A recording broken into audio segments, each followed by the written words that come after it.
మన ప్రభువును రక్షకుడైన యేసుక్రీస్తు దివ్యనామంలో చేరువచ్చిన మీ అందరికీ వందనాలండి. అందరు బాగున్నారా? బాగున్నారు, కానీ మందిరమే బాగోలేదు. చూస్తున్నారా మందిరం ఏమైందో? మంచిది. చదువుకున్న లేఖన భాగం ద్వారా దేవుడు మనతో ఏమి మాట్లాడబోచున్నాడు, మరి మనం ఏ విధంగా తీర్మానం తీసుకోవాలి, మనం ఏ విధంగా మందిరాన్ని పట్టించుకున్నట్లయితే దేవుడు మనల్ని పట్టించుకుంటాడు.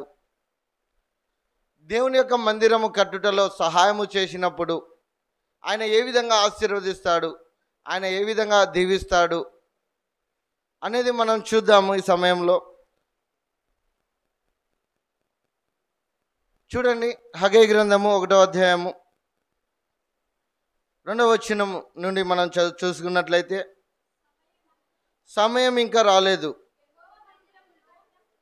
యెహోవా మందిరమును కట్టించుటకు సమయం ఇంకా రాలేదని ఈ జనులు చెప్పుచున్నారే. చాలమ్మ, ఇక్కడ ఏమంటున్నారంటే, హగ్గయి ద్వారా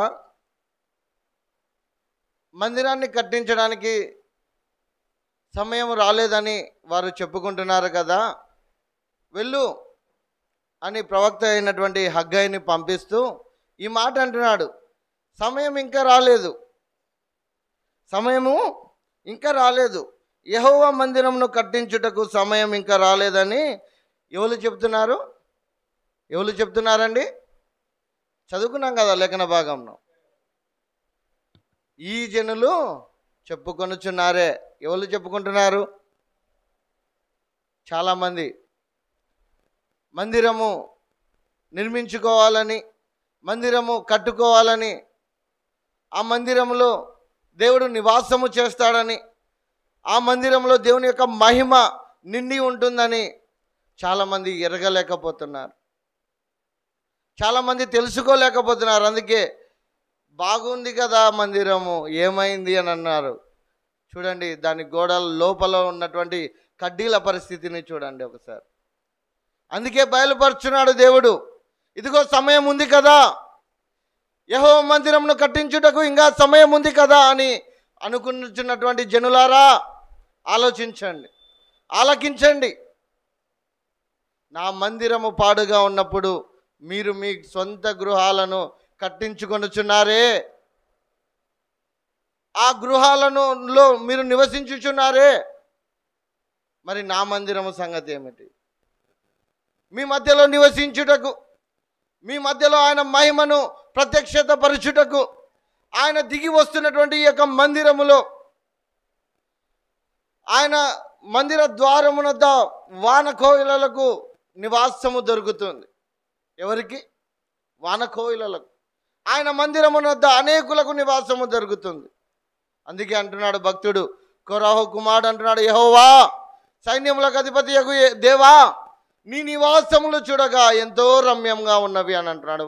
మరి ఆయన నివసిస్తున్న ఈ మందిరము రమ్యంగా ఉందా, పడిపోయి ఉన్నదా? ఆలోచన చేయండి. రమ్యంగా ఉందా అండి? ఉందా? పాడైపోయి ఉన్నదా? ఎందుకంటే దేవుని మందిరంలో నివసించుట బహుధన్యత. అందుకే అంటాడు, భక్తిహీనుల గుడారంలో నివసించుట కంటే నా దేవుని ద్వారము నొద్ద నివసించుట నాకు మేలని భక్తుడు సెలవిస్తున్నాడు. మరి ఈనాడు మరి ఎక్కడ నివసిస్తున్నాం? మనం ఏ విధంగా పట్టించుకుంటున్నాం మన మందిరాన్ని?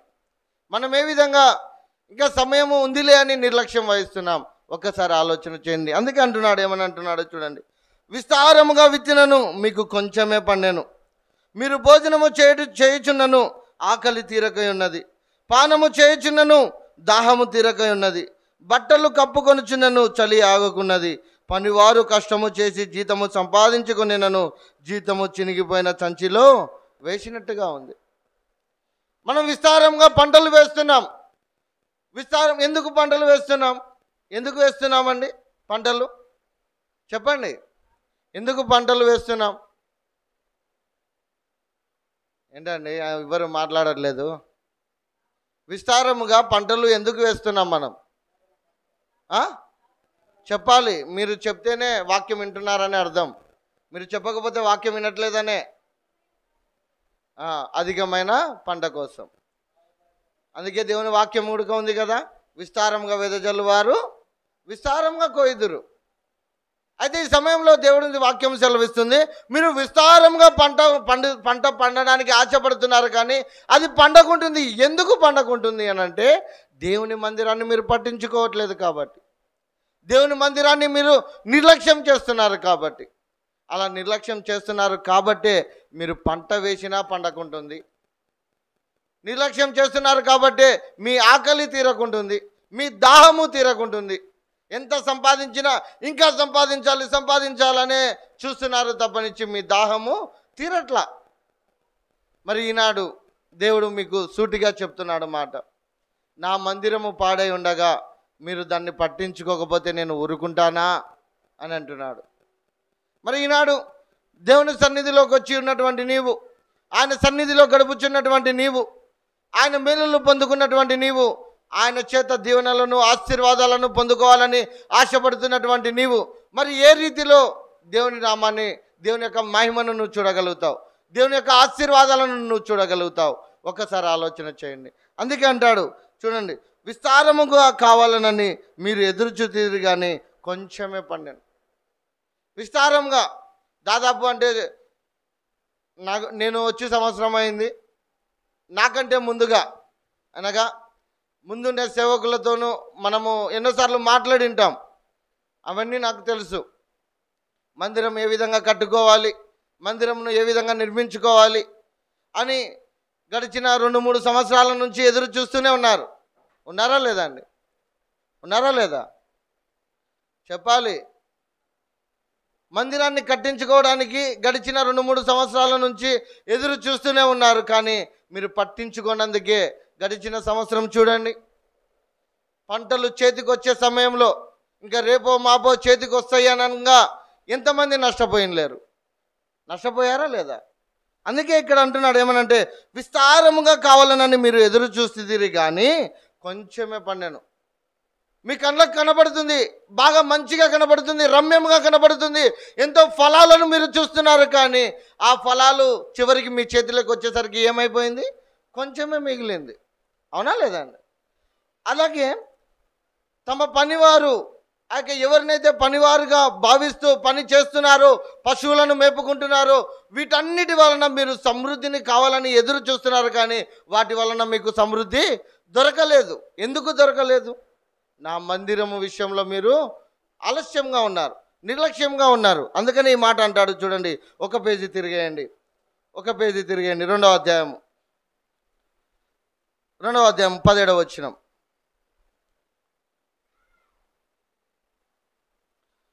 హగ్గయి గ్రంథం 2వ అధ్యాయం 17వ వచనం.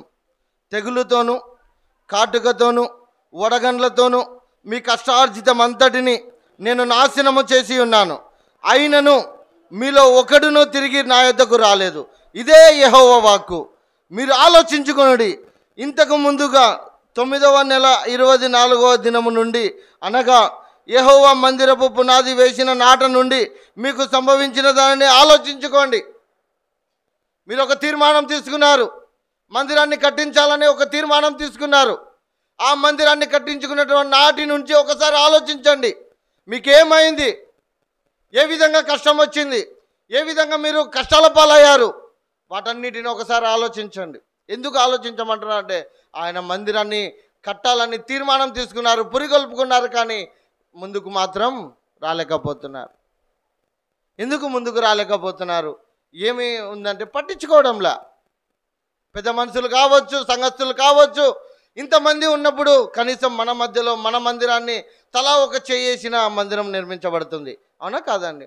ఆనాడు రాజు దగ్గర ఉద్యోగం చేస్తున్నాడు, ఉన్నతమైన ఉద్యోగాన్ని చేస్తున్నప్పటికీ కూడా ఎవరో చెప్పారు, ఇదిగో నా మందిరము దేవుని మందిరం పాడైపోయింది, దేవుని మందిరము పడద్రోయబడింది, ప్రాకారములు పడద్రోయబడి ఉన్నాయని నివసిస్తున్నటువంటి జనులు చెప్పినప్పుడు వ్యక్తి వెళ్ళి ప్రార్థన చేస్తున్నాడు. అయ్యా, నీ మందిరాన్ని జ్ఞాపకం చేసుకో, నీ మందిరాన్ని జ్ఞాపకం చేసుకొని ప్రార్థన చేసినప్పుడు ఒక అన్యుడైనటువంటి రాజును నిలబెట్టాడండి దేవుడు. తెలుసా మీకు? ఒక అన్యుడైనటువంటి రాజును లేవనెత్తాడు. వెళ్ళు, నా పని ప్రారంభించు, నేను నీకు తోడుగా ఉన్నానని అన్యుని చేతనే ప్రతి విధమైనటువంటి సహాయమును చూచినట్టుగా మనం చూస్తాం. నెహెమ్యా గ్రంథం 1వ అధ్యాయము. నెహెమ్యా గ్రంథము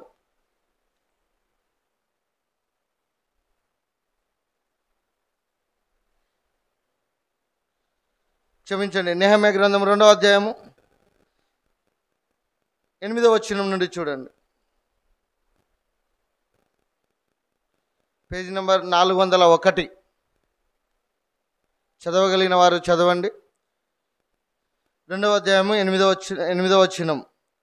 పట్టణ ప్రాకారమునకును మందిరముతో సంబంధించిన కోట గుమ్మములకును నేను ప్రవేశింపబోవు ఇంటికిని దూలములు మ్రానులు ఇచ్చునట్లుగా రాజుగారి అడవులను కాయు ఆసాపునకు ఒక తాకీదును ఇయుడని అడిగి తిని, అలాగూ నాకు తోడుగా ఉండి నాకు కృప చూపుచున్న నా దేవుని కరుణాహస్తము కొలది రాజు నా మనవి ఆలకించను. ఎవరు ఆలకించారు మనవి? ఎప్పుడైతే ఇదిగో నా మందిరము పాడై ఉన్నది, నా దేవుని యొక్క మందిరము పాడై ఉన్నది, నా దేవుని యొక్క ప్రాకారములు పాడైపోయి ఉన్నాయి, పడగొట్టబడి ఉన్నాయని నాకు తెలిసినప్పుడు నేను ప్రార్థన చేశాను. ఆ ప్రార్థన దేవుడు విని ఆయన కృపా హస్తము ద్వారా తన రాజు యొక్క మాటను రాజు అంగీకరించేలాగునా చేసినట్టుగా మనం చూస్తాం. మరి ఈనాడు మనం ఏ విధంగా ప్రయత్నం చేస్తున్నాం? చెప్పుచున్నామే కానీ ఆ విధంగా కట్టాలి, ఈ విధంగా కట్టాలని ఎంతో ఆడంబరంగా చెప్పుకుంటున్నాము, కానీ మరి ప్రయత్నం చేసింది ఎప్పుడు? తీరా పడిపోయేంత వరకు కూడా పట్టించుకోలేని స్థితిలో ఉన్నారు. పడిపోయేంత వరకు కూడా అవును మందిరంలో ఇది పలాంది పడిపోయింది రండి అని పిలిచినప్పుడు ఏమైంది, ఎందుకు అయింది అని ఒక్కరూ పట్టించుకోలే. కేవలం ఆ పిలిచిన వెంటనే వచ్చిన వ్యక్తి అంటే మదన్న అన్న ఈ విధంగా పడిపోయిందంటే చేస్తున్న పనిని ఆఫ్ చేసి మరీ వచ్చేసాడు. మరి మనం ఏ విధంగా పట్టించుకుంటున్నాం దేవుని యొక్క మందిరాన్ని? మనం ఏ విధంగా దేవుని యొక్క సన్నిధికి వస్తున్నాం? ఒక్కసారి ఆలోచన చేయండి. కేవలం వస్తున్నామంటే వస్తున్నాం, వెళ్తున్నామంటే వెళ్తున్నామనే రీతిలో ఉంటే మరి మీరే విధంగా మేలులను చూడగలుగుతారు? మీరే విధంగా ఆశీర్వాదాలను చూడగలుగుతారు? ఒక వ్యక్తి ప్రార్థన చేస్తే రాజును సైతం కదిలించిన దేవుడు, మరి మీరు పనిని ప్రారంభిస్తే దేవుడు సహాయం చేయడా అండి? రండి మరలా అగ్గై గ్రంథానికి వెళ్దాం. ఎట్లా సహాయం చేస్తాడో చూద్దాం రండి. అగ్గై గ్రంథం 2వ అధ్యాయం పేజీ నెంబర్ 775. 775 2వ అధ్యాయము 4వ వచనం నుండి చూడండి. అయినను యెహోవా ఆజ్ఞ ఇచ్చుచున్నదేమనగా, జెరుబ్బాబేలు ధైర్యము తెచ్చుకొనుము, ప్రధాన యాజకుడకు యెహోజాదాకు కుమారుడైన యెహోషువ ధైర్యము తెచ్చుకొనుము, దేశంలోనున్న సమస్త జనములారా ధైర్యము తెచ్చుకొని పని జరిగించుడి, నేను మీకు తోడుగా ఉన్నాను. ఇదే సైన్యములకు అధిపతియగు యెహోవా వాక్కు. మీరు పని జరిగించండి. మీరు మనుషులను చూస్తున్నారు కానీ, పక్కవారిని చూస్తున్నారు కానీ, ఇంత అవుతుంది అంత అవుతుంది అని ఖర్చుకు భయపడుతున్నారు కానీ మీరు ధైర్యంగా ఉండండి. ఎందుకు ధైర్యంగా ఉన్నానంటే పని జరిగించండి, నేను మీకు తోడుగా ఉన్నాను అంటున్నాడా లేదా? ఎవరి వాక్కు అది? ఇదే సైన్యములకు అధిపతియగు యెహోవా వాక్కు. దేవుని వాక్కుతో మనల్ని ధైర్యపరుస్తున్నాడు. ఏమనంటే పని ప్రారంభించండి అన్నాడు. నెహెమ్యా ఒక్కడుగా పని ప్రారంభించినప్పుడు అద్భుతమైన రీతిలో రాజు తోడుగా ఉన్నాడు. రాజు సమస్తము ఏవైతే కావాల్సి ఉన్నదో వాటన్నిటినీ ఇచ్చి పంపించాడు. ఎందుకు? మందిర ప్రాకారమును కట్టడానికి. మరి ఈనాడు మనము అంత ఖర్చు అవుతుంది ఇంత ఖర్చు అవుతుందని ముందు లెక్కలు చూస్తే మనం భయపడి దేవుని మందిరాన్ని కట్టడం నిర్లక్ష్యం చేస్తున్నాం. అవునా కాదా? ఖచ్చితంగా నిర్లక్ష్యం చేస్తున్నాం. అందుకే అంటున్నాడు మీరు పని జరిగించుటకు ధైర్యం వహించండి, ఎందుకంటే నేను మీకు తోడుగా ఉన్నానని అంటున్నాడు దేవుడు. మరి ఏ రీతిలో మీరు ముందుకు వస్తున్నారు? ఏ రీతిలో దేవుని మందిరాన్ని కట్టడానికి మీరు ముందుకు వస్తున్నారు? మీకు జ్ఞాపకం ఉందా? దావీదు మహారాజు మేడలో ఉన్నప్పుడు తన దేవుని దేవుడు నివసిస్తున్నటువంటి గుడారాన్ని చూసినప్పుడు, నేనేమో రాజనగర్లో నివసిస్తున్నాడు, నా దేవుని మందిరమేమో నా దేవుని యొక్క మందసమేమో గుడారంలో ఉందని దావీదు ఒక తీర్మానం తీసుకున్నాడు నాతానుతో. ఇదిగో నేను నా దేవునికి మందిరాన్ని కట్టించాలని నేను ఆశ ఉన్నాను. ఎందుకంటే దేవుడు నన్ను దీవించాడు, దేవుడు నన్ను ఆశీర్వదించాడు. ఎక్కడో గొర్రెల కాపరిగా ఉన్నటువంటి నన్ను రాజుగా చేసి ఆయన నన్ను దీవించాడు. కాబట్టి నేను మందిరాన్ని కట్టించాలని ఎప్పుడైతే ఆశపడ్డాడో ఆ ఆశపడినప్పుడు నాతాను నీకు ఏది అనుకూలమో అది చేయని అన్నాడు నాతాను ప్రవక్త.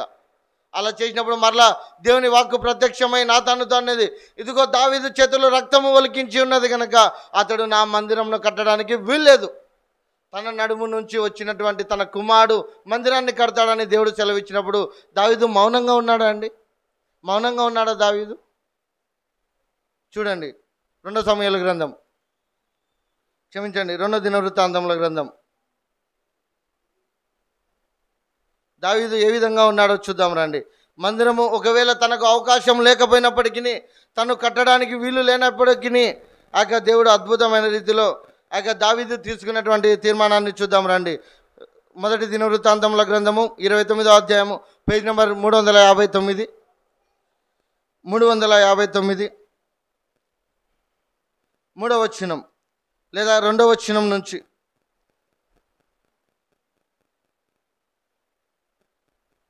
చదవాలి.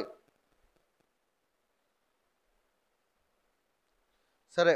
నేను బహుగా ప్రయాసపడి నా దేవుని మందిరం నాకు కావలసిన బంగారపు పనికి బంగారమును, వెండి పనికి వెండిని, ఇత్తడి పనికి ఇత్తడిని, ఇనుప పనికి ఇనుమును, కర్ర పనికి కర్రలను, గోమేధికపు రాళ్లను, చెక్కుడు రాళ్లను, వింతైన వర్ణములు గల పలు విధములకు రాళ్లను, మిక్కిలి వెలగల నానావిధ రత్నములను, తెల్ల చలువ రాయి విశేషముగా సంపాదించి తిని, మరియు నా దేవుని మందిరము మీద నాకు కలిగి ఉన్న మక్కువ చేత నేను ఆ ప్రతిష్టమైన మందిరమును నిమిత్తము సంపాదించి ఉంచిన వస్తువులు కాక నా సొంతమైన బంగారమును వెండిని నా దేవుని మందిరము నిమిత్తము నేను ఇచ్చేదను. దావీదండి దేవుని మందిరాన్ని కట్టుకోవాలని ఆశపడినప్పుడు, నీ వల్ల నువ్వు కట్టకూడదని దేవుడే చెప్పినప్పుడు, ఆ దేవుని మీద మందిరము మీద ఉన్న మక్కువ చేత, ఆ దేవుని మందిరం అంటే ఇష్టము చేత తన సొంత సంపాదన అయినటువంటి ఆ బంగారాన్ని ఇచ్చాడు, వెండిని ఇచ్చాడు. ఆ మందిరానికి కావాల్సిన ప్రతి వస్తువును సిద్ధపరిచి సొలొమోనుకి ఇచ్చాడు. తెలుసా మీకు? మరి ఈనాడు మనము దేవుని మందిరానికి కావాల్సినది ఇవ్వలేకుండా మనం పోతున్నామా లేదా అండి? బాబా అంత డబ్బులా, ఇంత డబ్బులా, ఇంత ఖర్చు అవుతుందా, అంత ఖర్చు అవుతుందా అని వెనకపోతున్నాము. కానీ దావీదు తెలుసా, తన సొంత ఆస్తిని ఇచ్చినందుకే దేవుడు అద్భుతమైన రీతిలో దావీదును ఆశీర్వదించాడు. ఎంతలా ఆశీర్వదించాడంటే, ఇదిగో నీ కుటుంబంలో నీ సింహాసనము స్థిరము చేస్తాను. ఎందుకు స్థిరము చేశాడంటే, ఆయన మహిమ ఘనత కలిగినటువంటి మందిరమునకు ఆయన ఎంతగానో దోహదపడ్డాడు. కాబట్టి ఆయన ఎంతగానో ప్రయాసపడి వృద్ధాపమందు, తెలుసా, వృద్ధాపమందు ఇవన్నీ ఇచ్చినట్టుగా మనం చూస్తాం. 1వ వచనంలో మనం ఈ మాటను చూస్తాం. తర్వాత రాజైన దావీదు సర్వ సమాజముతో ఇలాగూ సెలవిచ్చాను, దేవుడు కోరుకొని నా కుమారుడైన సొలొమోను ఇంకను లేత ప్రాయము గల బాలుడై ఉన్నాడు.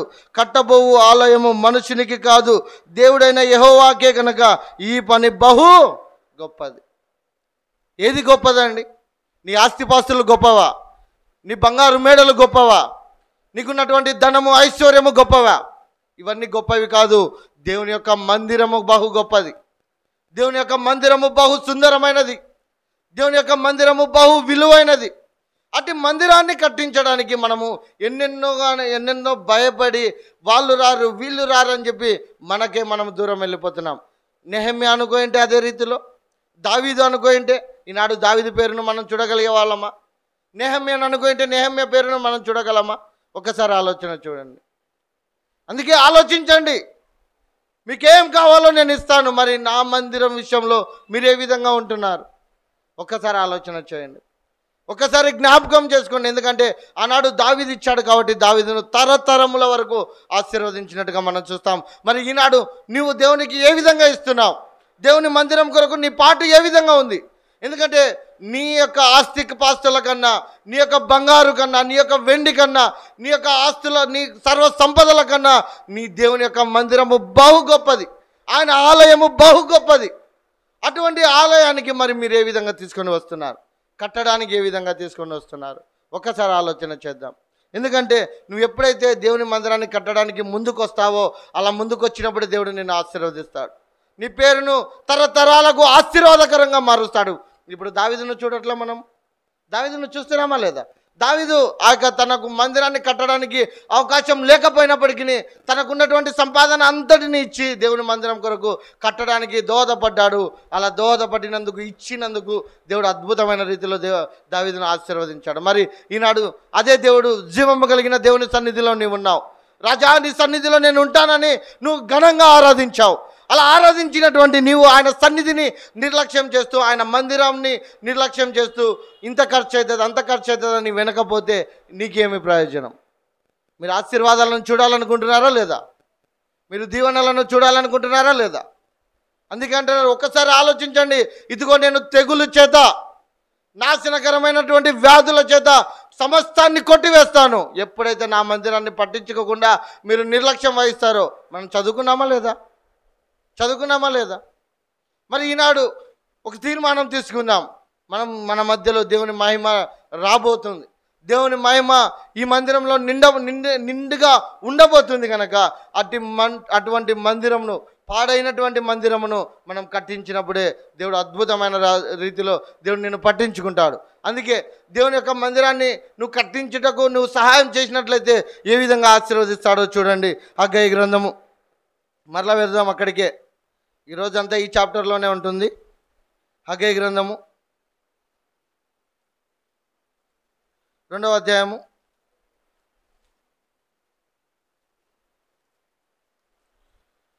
8-9 వచనాలు చూడండి, లేదా 7వ వచనం నుండి కూడా చూడండి. నేను అన్యజనులందరినీ కదిలింపగా అన్యజనులందరి యొక్క ఇష్ట వస్తువులు తేబడును. నేను ఈ మందిరమును మహిమతో నింపుదును. ఇదే సైన్యములకు అధిపతియగు యెహోవా వాక్కు. వెండి నాది, బంగారు నాది. ఇదే సైన్యములకు అధిపతియగు యెహోవా వాక్కు. జాగ్రత్తగా వినండి. ఈ కడువరి మందిరము యొక్క మహిమ మునుపటి మందిరము యొక్క మహిమను మించునని సైన్యములకు అధిపతియగు యెహోవా సెలవిచ్చుచున్నాడు. ఈ స్థలమందు నేను సమాధానము ననుగ్రహించేదను. ఇదే సైన్యములకు అధిపతియగు యెహోవా వాక్కు అంటున్నాడు. మీరు ఇంతవరకు గడిచిన దినాల్లో ఒక మందిరాన్ని కట్టించారు. గడిచిన దినాల్లో ఆ మందిరానికి స్లాబ్ లేదు, అవునా? లేదు కదండి. ఆ మందిరముకు ఈ మందిరానికి తేడా చూడండి. ఆ మందిరంలో ఈ మందిరంలో ఎంత సంతోషంగా మనం గడుపుతున్నామో అదే రీతిలో ఇది కడవరి మందిరము. ఇప్పుడు మీరు కట్టించబోయే మందిరము కడవరి మందిరము. ఈ కడవరి మందిరము ముందున్నటువంటి మందిరము కంటే, మునుపటి మందిరము కంటే బహు మహిమ గలది. నా మహిమను ఆ మందిరంలో నివసింపచేస్తున్నానని దేవుడే సెలవిస్తున్నాడు. మరి మీరు ఏ విధంగా పనిని పూనుకుంటారు? ఆ మహిమ కలిగినటువంటి మందిరములో మీరు స్థిర నివాసులుగా ఉండాలి అన్న ఆ మహిమ కలిగినటువంటి దేవుని యొక్క సన్నిధిలో మీ తరతరాలు అనగా మీరు నిర్మించబోతున్నటువంటి ఈ యొక్క మందిరంలోని మీ తరతరాల సంతతి వారు స్థిర నివాసము చేయాలనన్న మరి మీరు ఏ విధంగా ఈ యొక్క పనిని పూనుకుంటున్నాడు? ఇందాక మనం చదువుకున్నాం కదా మాట, ఏమనంటే అన్యజనుల అందరి యొక్క వస్తువులను తేబడునని అన్నాడు కదా. ఈ మాట ఒక మాట జ్ఞాపకం చేసుకోండి. ఒక అన్యుడు రాజుకు దేవుని వాక్కు ప్రత్యక్షమై, ఇదిగో నా జనులను పంపించు, వారు నా మహిమ కొరకు మందిరాన్ని కట్టిస్తారని చెప్పినప్పుడు ఆ వ్యక్తి ఏం చేశాడో తెలుసా? ఎంతగా బంగారాన్ని పోగు చేశాడంటే ఈ మాటను మనం అక్కడ చూస్తాం. రండి, ఎజ్రా గ్రంథము 1వ అధ్యాయం. ఎజ్రా గ్రంథం 1వ అధ్యాయము. ఆ అన్యుల చేత దేవుడు ఏ విధంగా వస్తువులను సమకూర్చాడో, ఆ అన్యుల చేత ఏ విధంగా దేవుడు ఆ సామాగ్రిని సిద్ధం చేశాడు, ఆ అన్యుల చేత ఏ విధంగా బంగారు నాది, వెండి నాది అని చెప్పి ఆ బంగారును వెండిని ఏ విధంగా ఇప్పించాడో మనం చూద్దాము. రండి, ఎజ్రా గ్రంథం పేజ్ నెంబర్ 392.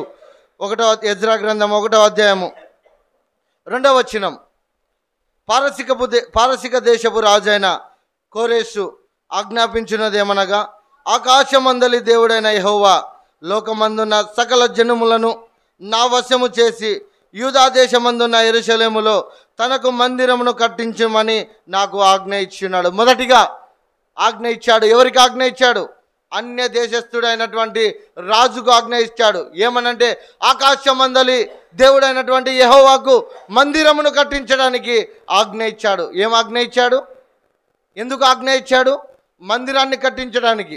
అలా మందిరాన్ని కట్టించడానికి ఆజ్ఞ ఇస్తూ అంటున్నాడు చూడండి, కావున మీలో ఎవరు ఆయన జనులై ఉన్నారో వారు యూదా దేశమందున్న యెరూషలేమునకు బయలుదేరి యెరూషలేములోని దేవుని మందిరమును అనగా ఇశ్రాయేలీయుల దేవుడైన యెహోవా మందిరమును కట్టవలెను. వారి దేవుడు వారికి తోడై ఉండునుగాక. మరియు యెరూషలేములో నుండి దేవుని మందిరమును కట్టించుటకై స్వేచ్ఛార్పణను గాక ఆయా స్థలములలోని వారు తమ యొద్ద నివసించు వారికి వెండి బంగారములను వస్తువులను పశువులను ఇచ్చి సహాయము చేయవలనని ఆజ్ఞాపించాను. అప్పుడు యూదా పెద్దలను బెన్యామీనుల పెద్దలను యాజకులను లేవీయులను ఎవరెవరి మనస్సు దేవుడు ప్రేరేపించానో వారందరూ వారితో కూడుకొని వచ్చి యెరూషలేములో ఉండు యెహోవా మందిరమును కట్టుటకు ప్రయాణమయ్యారు. ఎలా ప్రయాణమయ్యారు? నువ్వు దేవుని పనిని పూనుకున్నప్పుడు అన్య జనుల చేతనే దేవుడు నీకు సహాయం చేస్తాడు అన్నాడు. చేశాడా లేదా అండి? చేశాడా లేదా? అన్య జనుల చేత అనగా దేవుని యందు విశ్వాసం లేని, దేవుని నమ్ముకొని వారి చేతనే దేవుడు నీకు సహాయం చేపిస్తాడు. మరి అలాంటి సహాయం నువ్వు పొందుకోవాలి అని అంటే నువ్వు దేవుని మందిరాన్ని కట్టించడానికి నువ్వు పని పొందుకోవాలి. అసలు పనే చేయకుండా మనం కట్టాలి, అది చేయాలి, ఇది చేయాలని గాల్లో మేడలు కడితే ఏం ప్రయోజనం అండి? గాల్లో మేడలు కడితే ఏం ప్రయోజనం? ప్రయోజనమేనా అది? దేవుని మందిరమును కట్టాలని ప్రయత్నం చేయాలి. ప్రయత్నం చేయకుండా నువ్వు గాల్లో మెడలు కట్టి అట్లా ఉండాలి ఇట్లా ఉండాలంటే అది ఏమీ ప్రయోజనంలే. అందుకే ఆనాడు ఆ యొక్క రాజు కోరేసు ఏలుబడిలో కోరేసు రాజు ఒక అన్యుడు, అన్య దేవతలను ఆరాధించేవాడు. అలాంటి అన్యునికి దేవుని ఆజ్ఞ బయలుదేరింది. దేవుని ఆజ్ఞ బయలుదేరి ఇదిగో ఆకాశమందలి దేవుడైనటువంటి యెహోవా ఆజ్ఞ ఇచ్చుచున్నాడు, మీ మందిరాన్ని కట్టించడానికి మీరు బయలుదేరండి, మీరు వెళ్ళండి.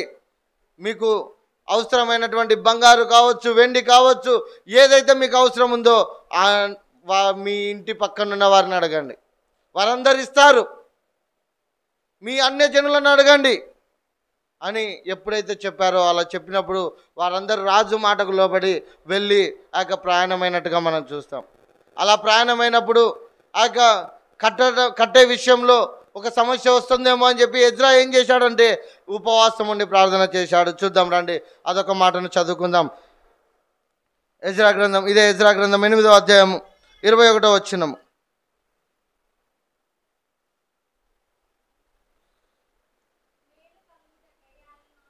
అమ్మా, ఎజ్రా గ్రంథము 8వ అధ్యాయము 21వ వచనం.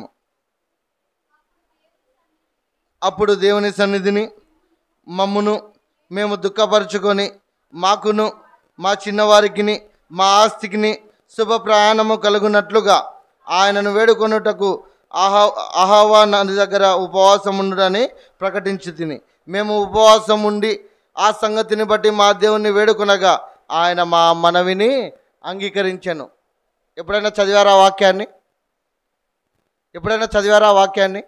ఇక్కడ వాక్యం కనబడుతుంది కదా, ఆ వాక్యాన్ని ఎప్పుడైనా చదివారా?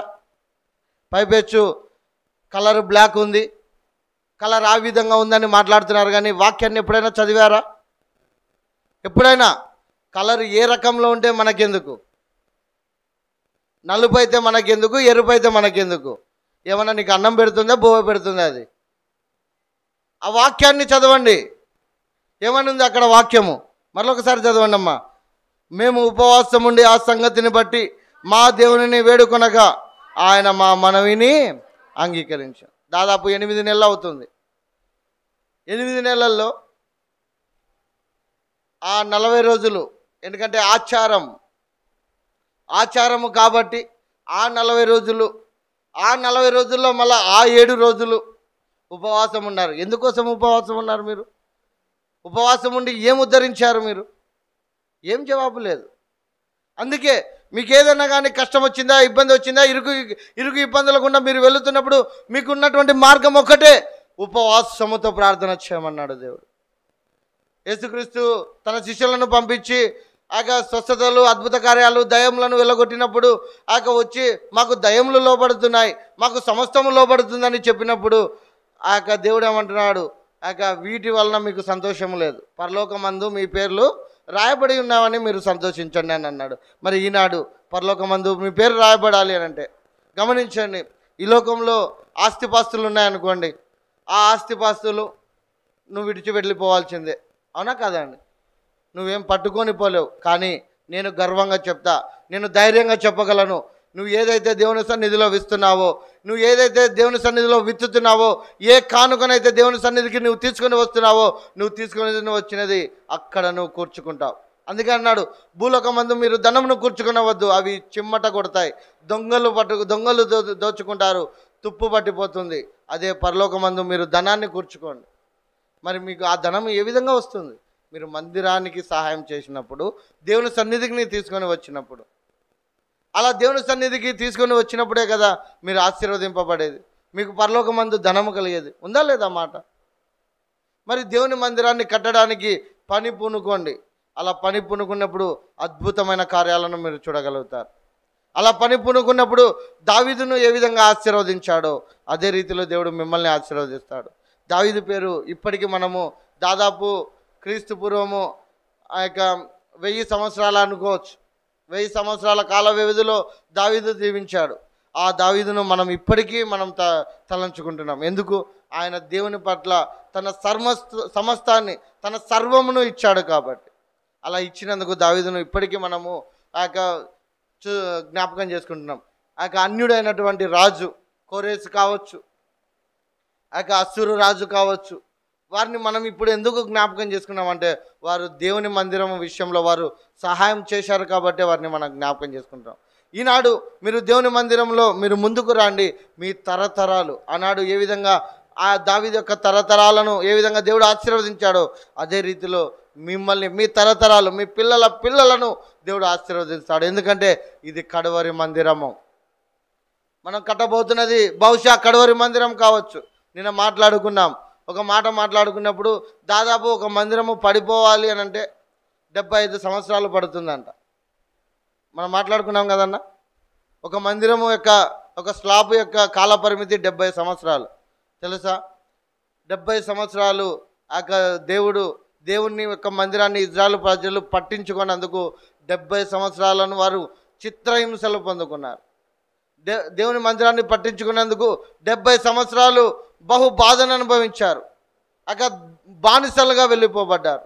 నెబుకద్నెజర్ రాజు కావచ్చు, అస్సూరు రాజు కావచ్చు, వీరందరూ జనులను, ఇజ్రాయెల్ ప్రజలను, దేవుని ప్రజలను దేవుని మందిరం విషయంలో నిర్లక్ష్యం ఉంచినందుకు వారిని అప్పగించాడు. అందుకే 70 సంవత్సరములు గడిచిన తర్వాత దానియేలు ప్రార్థనను మనం చూస్తాం.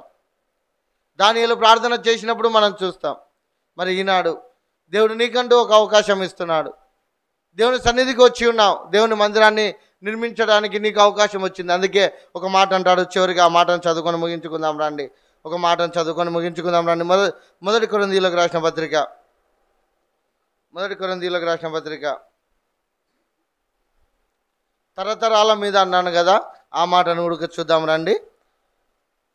ముందుగా కీర్తనలు, తరతరాల ఆశీర్వాదాన్ని మనం చూద్దాం రండి. కీర్తనలు 112వ కీర్తన. దేవుని మందిరానికి ఇచ్చినప్పుడు తరతరాలు నువ్వు ఏ విధంగా ఆశీర్వదింపబడతావో ఇక్కడ రాసి ఉన్నది, చూద్దాం రండి. 112వ కీర్తన 2వ వచనం నుంచి. వారి సంతతి వారు భూమి మీద బలవంతులగుదురు, యథార్థవంతుల వంశపు వారు దీవింపబడుదురు. కలిమియు సంపదయు వాని ఇంట నుండును, వాని నీతి నిత్యము నిలుచును. ఎప్పుడైతే దేవుని మందిరము కట్టే విషయంలో మీరు సహాయం చేస్తారో, అలా సహాయం చేసినప్పుడు వారి సంతతిని, మీ పిల్లలను, మీ తరతరాలను దేవుడు దీవిస్తాడు. దీవించడమే కాకుండా ఎవరైతే దేవుని మందిరానికి తీసుకొని వస్తారో వాని ఇంట ఏముంటాయంట? కలిమియు సంపదయు. మనం ఏమిస్తున్నాం దేవునికి? ఎంతైతే ఇస్తున్నామో, నువ్వు ఏ కొలత చొప్పునైతే ఇస్తావో ఆ కొలత చొప్పునే దేవుడు నీకు ఇస్తాడు. గమనించండి, లూకా సువార్తలో స్పష్టంగా ఉంది. నువ్వు ఏ కొలత చొప్పునైతే నువ్వు ఇస్తావో ఆ కొలత చొప్పునే దేవుడు నీకు ఇస్తాడు.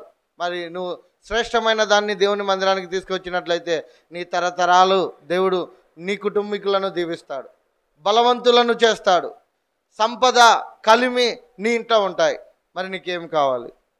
తెగుళ్ళు కావాలా? రోగాలు కావాలా? శాపాలు కావాలా? లేదా సర్వ సంపదలు కావాలా? దీవెనలు కావాలా? ఏమి కావాలి నీకు? అందుకే చివరిగా ఈ మాట చదువుకొని ముగించుకుందాం రండి. కొరింథీయులకు రాసిన పత్రిక 15వ అధ్యాయం, మొదటి కొరింథీయులకు రాసిన పత్రిక 15వ అధ్యాయం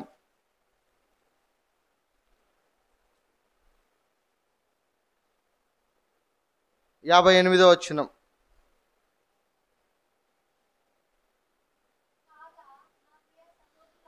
కాగా నా ప్రియ సహోదరులారా, మీ ప్రయాసము ప్రభువునందు వ్యర్థము కాదని ఎరిగి స్త్రీలను కదలని వారును ప్రభువు కార్యాభివృద్ధి అందు ఎప్పటికీ ఆసక్తులునై ఉండుడి. కాగా సహోదరులారా, సహోదరులారా, ప్రభువునందు మీ ప్రయాస వ్యర్థం కాదు. దేవుని మందిరానికి ఇస్తే మీకేం తక్కువ కాదు. దేవుని మందిరానికి ఇస్తే మీకేమి కొదవ కాదు. మీ సంపాదనలో తీసుకొని రండి. దశంభాగాలు తీసుకురావట్లే. ఉన్నతమైన ఉద్యోగాలు చేస్తున్న వారు ఉన్నారు, ఉన్నతమైన పనులు చేస్తున్న వారు ఉన్నారు. దేవుని మందిరంలోకి దశంభాగాలు తీసుకొని రావట్లా, అలాగే దేవుని మందిరాన్ని పట్టించుకోవట్లా. అందుకే చెప్తున్నా, మీ ప్రయాస ప్రభువునందు వ్యర్థం కాదు. మీరు తీసుకొచ్చిన కానుకలు వ్యర్థం కాదు. దేవుడు అద్భుతంగా దీవిస్తాడు, అద్భుతంగా ఆశీర్వదిస్తాడు. కలిమియు సంపదలు మీ ఇంట్లో దేవుడు ఉంచాలి అని అంటే దేవుని మందిరానికి సహాయకులుగా రండి. దేవుని మందిర విషయంలో తోడుగా రండి. దేవుని మందిర విషయంలో కట్టడానికి పనిని పూనుకోండి, ధైర్యము తెచ్చుకోండి. గుర్తుపెట్టుకోండి, మా దగ్గర లేదు, మేము ఆడ ఇవ్వగలము, మేము చేస్తున్నదే అంతో ఇంతో అని మీరు నిరుత్సాహపడకుండా ధైర్యము తెచ్చుకొని హృదయపూర్వకంగా మీరు ముందుకు రండి. దేవుడు మీకు తోడుగా ఉంటాడు. అటు తోడును, అటు కాపుదలను, అటు ఐశ్వర్యమును, అటు సంపదను, అటు మందిరమునకు కావాల్సిన శక్తిని సదాకాలము మనకందరికీ దేవుడు అనుగ్రహించునుగాక. ఆమెన్. విన్నటువంటి వాక్యమును మన వినికిల్లో దేవుడు దీవించాలి అని అంటే, ఆ సర్వ సంపదలు మనకు కావాలి అని అంటే మనం ప్రార్థన చేద్దాము రండి.